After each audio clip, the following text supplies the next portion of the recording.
Haitian. This is your first time? Oh, the book fair. You've been to Miami Book Fair? Okay, this is similar to what we're trying to bring in Liberty City. We're already planning 2020 Liberty City Reads Fest. It's going to get bigger and better. But for today, we're going to have an author. She's a local author. The name of the book is Dear Haiti, Love Alaine. Just a little bit about her. When we first met, it was at the Miami Book Fair. Online. Let me tell y'all, social media does something to us. Okay? Maika Moulite. Okay? Say Moulite. Moulite. I'm so sorry. Moulite. Say Moulite. Moulite. When you hear that name, what do you think of? What do you think of? Moulite. So if you look at the book cover, let's show them the book cover because I didn't get the poster. This is the actual book cover of the book. But take a look at it. Every time I see this book cover, I just think of something so fly, so diva-ish. It makes you want to dress up and wear your sundress and wear that Afro puff. But there's so much about Alaine in this book. When I was able to read the book and learn about her mom and her dad who were divorced, and how in society we lived sometimes in different spaces, right? Mom may live somewhere, dad may live somewhere, or they may just live together, okay? But this story is very unique. I'm gonna have her share a little bit of background, but tell us a little bit why you got into writing, because this is your first book. The book don't launch until September. So this is them marketing and promoting, and this is a very unique event for them. This is more of a community event where you get to meet the author and ask questions. But tell us a little bit about why you wrote the book. So, like Suze said, I'm Haitian. So growing up in Miami, my parents were very strict. Like during the weekdays, we weren't allowed to watch TV, which is crazy to think of, right? So all we could do to entertain ourselves was read books. So one day we decided, like after all the books that we had read, there were so many different characters, like a lot of them were, you know, white and of different cultures, and that didn't mean that we didn't resonate with the story, but we thought, what would it be like if we wrote a story about a Haitian American girl? So that's kind of the catalyst of why we wrote the story. So this book, Dear Haiti, Love Alaine, it's about Alaine Gopalin. She's 17 years old, she lives in Miami, and her mom is a very high-profile journalist. She has like a fancy show and everyone watches it. And although her parents are divorced, her dad still tunes in. And Alaine learns very quickly that there is a family curse. And her mom has an outburst on the air, and she thinks that the curse is behind her mother's outburst. So as Alaine is going to school, she starts to get bullied because of what her mom did on the air, and she then decides to get back at those bullies. And because of that, she gets in trouble. And I don't know if this happens to you, like if you are from Haiti or other places, your parents, if you are misbehaving or vous faites des ordres, they're like, if you don't stop, I'm sending you to Haiti. Like, it's like a threat that they give. So in our book, we were like, what would happen if all the threats the parent made actually happened? So, and that's where the story sets out. Alaine tries to break the family curse. In the process, she learns a lot about her own Haitian culture. She learns about the island, and she learns about what it means to be a two of something. You know, sometimes when you are a child of immigrants, you feel like you're not fully where your family's from, you're not fully from the state, so you have one foot in either culture. So this book very much navigates that space. Do you think that Alaine at some point had some behavioral issues? Because I remember the letter that her dad wrote at one point, and then she wrote a letter. It was very different from the dad. It seemed like she was more like angry and trying to cope with what she was going through. And a lot of us as young people, you deal with that, right? And how do we deal with that anger? How many of you, do you lash out? How do you deal with your anger? Through music and rap, that's great. Where? Cleaning? Oh, that's a good one, yeah. Sleeping. I'm a nap person, I'm a nap queen. Sleeping is good. Eating. Crying. You cry. It's also good to cry, yes. It's You gotta good. let it out. It's true. A lot of times we want to keep stuff in, especially being in Caribbean families where, you know, it's hard to get your mom to say I love you and to give you a hug. Like my mom, like, I can't get a hug from her, bro. Like, yeah, I feel like growing up, our parents were so strict because I'm the oldest of 4 girls. So they were like, we're going to church every day of the damn week, or excuse my language, we're going to church all the time, and we're going to be very strict and disciplined. But then now as adults, they're more affectionate with us in our adulthood. But I feel like it's because they're like, okay, we raised them, they're out of the house. If anything bad happens to them at this point, it's their fault. So the strictness that they had has definitely kind of released in our us being adults. Yeah. Right. And I know you guys got sent to Haiti. What it was like embracing Haiti. You know, like being here, born here, and visiting Haiti, having to learn more about Haiti. Like us growing up in our neighborhoods and finding the beauty in it. Like, what was that like? So, a lot of times when you see conversations about Haiti in the media, it's about, the suffering and what's happening there. And it's very true, these things are occurring. But there's also a lot of beauty in Haiti. For you to be someplace like that and still find joy, that speaks volumes about the people who live there. So luckily, when we were editing this book, my family, we were able to go back to Haiti, in the northern part of Haiti, where our family is from. And that was my first time visiting it since I was like 5 or 6, and I'm 30 years old now. Wow. So it was it was the same as what I remember, but then there were things that were different. And it was great for me to be able to experience it firsthand. And a lot of times, you hear the stories of what your parents tell you, but when you see it yourself, you're like, oh, okay, now I can actually believe you because I saw it with my own eyes. So it was really great to be able to experience it. And we learned a lot of history of our own culture. Like, we didn't know so much, like, that there was a king of Haiti, but you don't really know the story of that. So we were able to very much go in depth with that. We took that history and then we made it our own. When you look at history, it focuses a lot on the men and what it is that they do, but there are women who were instrumental in Haitian history and U.S. history, but we don't really celebrate them. So in our story, we were able to kind of ask the question, what would it be like if the queen of Haiti had played a bigger role? And that's where we were able to take the story. Right. What advice would you give to young people who want to write their book? Because what you're doing, I'm ready for everybody in Miami to be on a map, in New York, visiting different cities. What advice would you give to what's your name? Yeah. Kyle?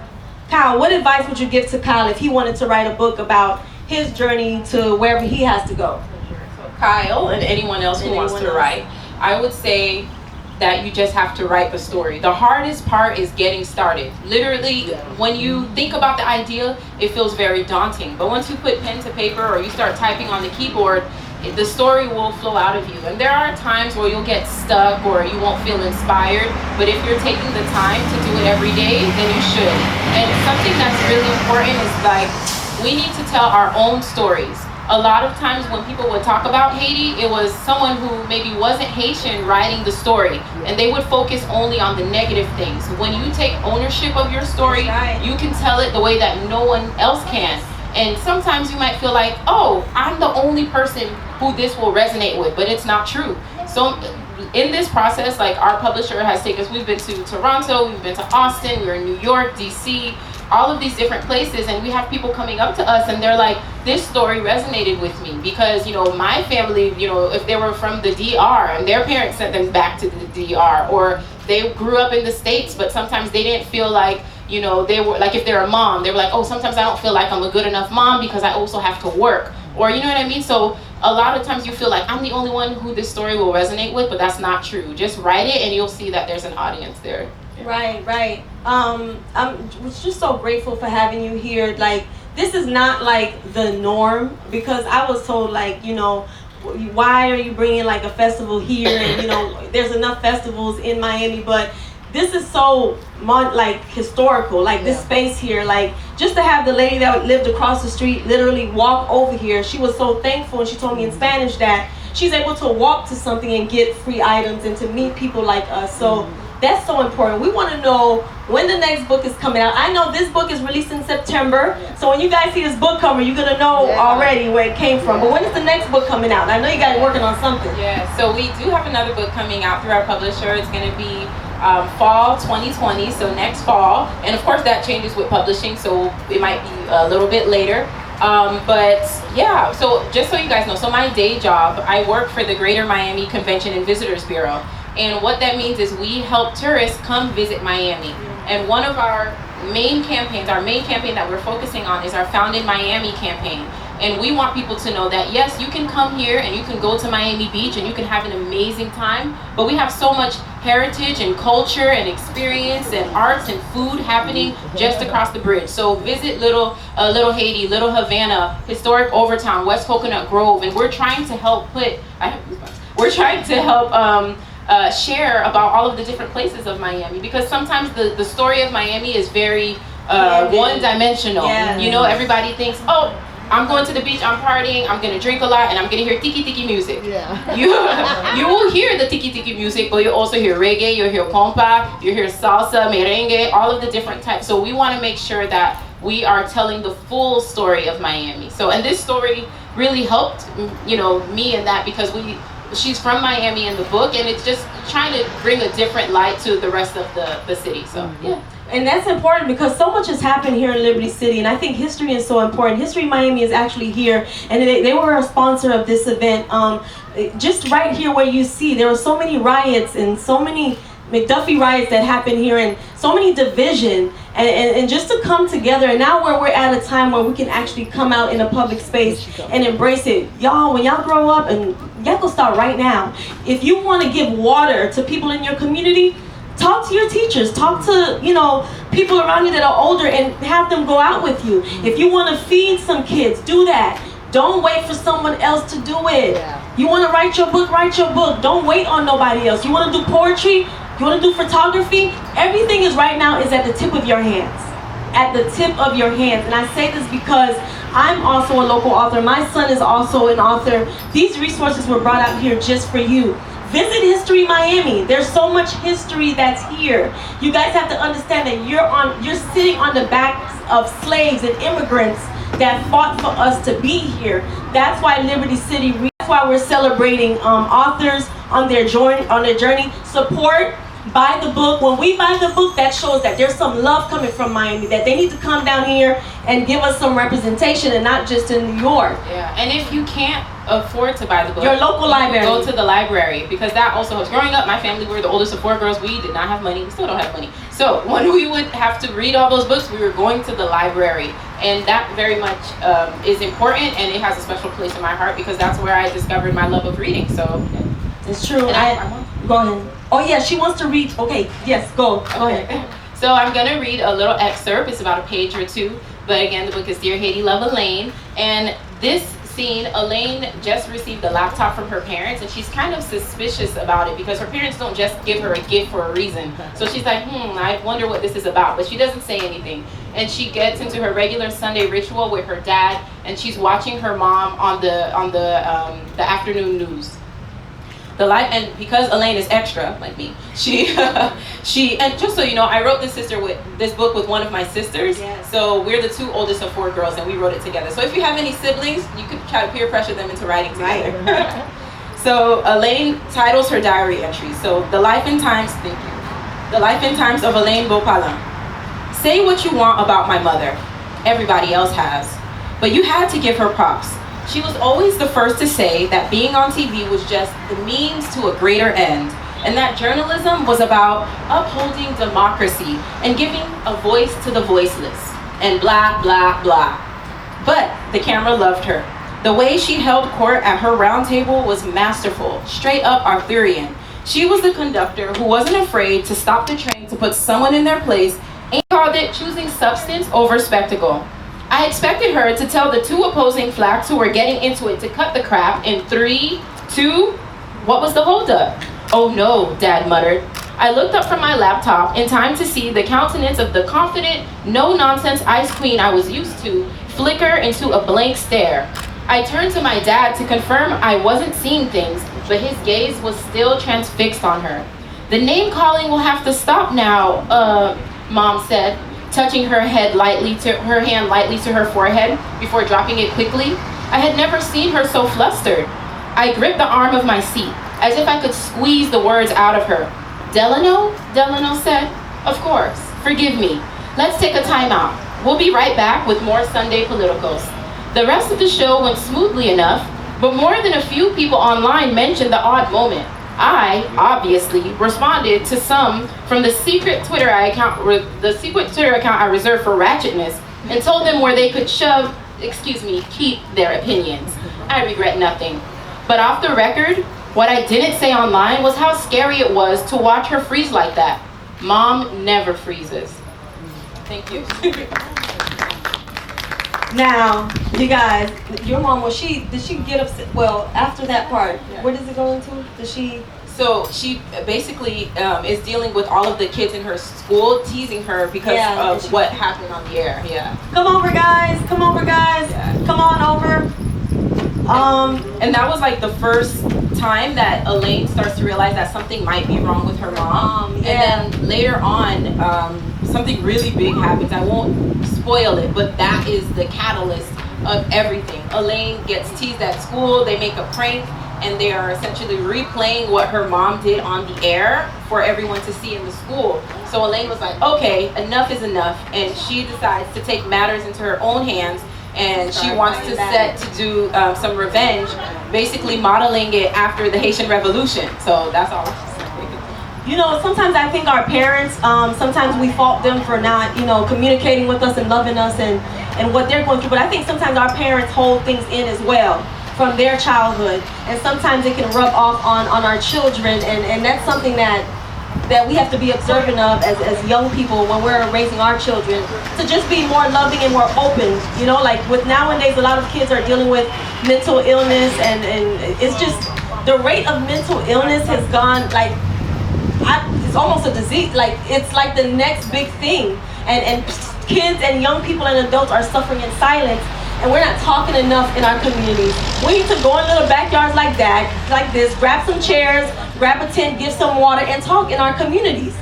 I think one thing is for Alaine, her mom really got sick, and I won't say exactly what it is that happened to her, but you start to realize that sometimes even the people that you think are the strongest and that are the most, invincible, that they are still human and they still need to have someone show affection and to be understanding. So, and sometimes it's hard when you look at your parents because they're the adults and you respect them and you don't want to come off the wrong way because you'll get in trouble. But sometimes it's them just trying to do the best that they can with what they have, and it's just a learning experience. And I think Alaine grows a lot through this story because she starts to learn, like, you don't have to be so hard all the time. You don't have to be so mean and quick to clap back at somebody. Because we are very quick to clap back. Yes.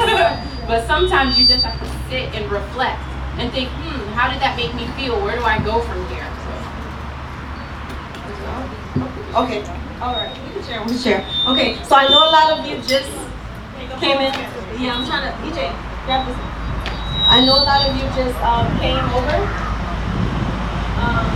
So just introduce yourself one more time. Okay.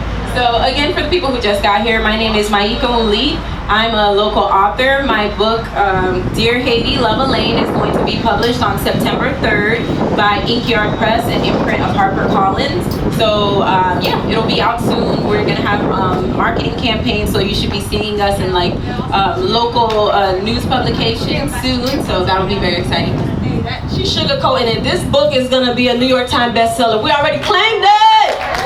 All right, see, But we really want to thank you for joining us. We appreciate it. I know you took time out of your schedule, and we also have something special. So I'm Haitian.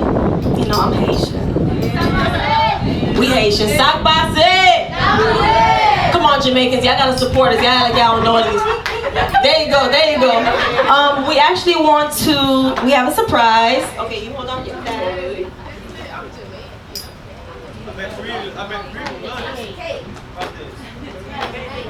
Oh, whoa!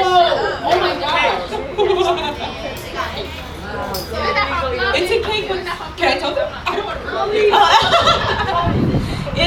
It's a Haitian cake. Haitian cake is very flavorful.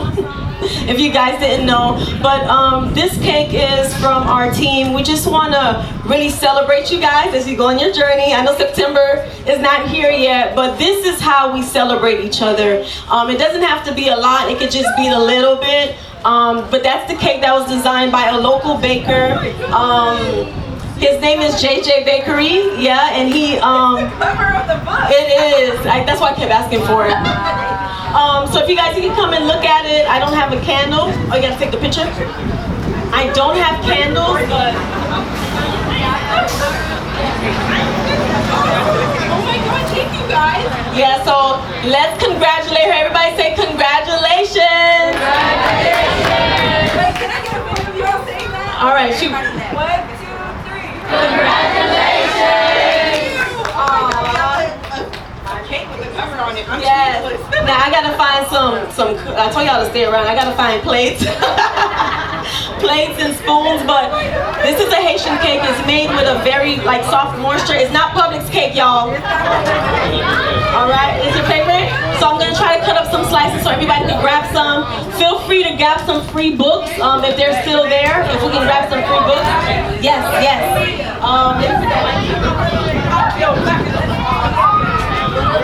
Yeah. She said,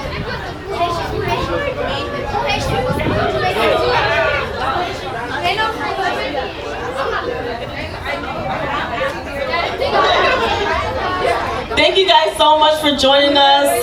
Liberty City Reads Fest 2020. Hashtag Liberty City Reads Fest on all social media if you have any pictures.